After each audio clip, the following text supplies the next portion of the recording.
have not lost anyone in the same way as you. But the least I can do in this moment is be present. Mhm.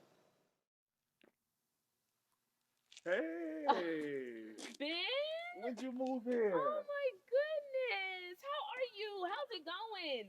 I'm okay. Taking it one day at a time. Man, and to answer your question, not too long ago, I moved here to get some help with my son from my parents. His dad is the worst. He made all those promises for nothing. I'm so sorry to hear that. It's okay. I heard you got a kid too. I don't know how we do it. One day at a time, that's all it takes. Yeah.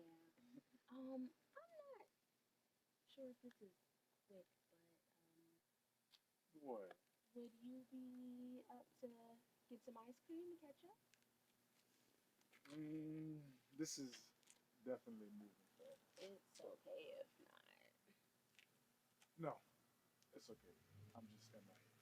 Okay. Well, how's school? Y'all okay? Yeah, I can make that shit. Okay. I'll see you later.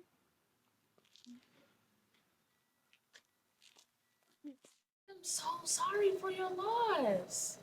It's okay. You didn't know. How are you holding up?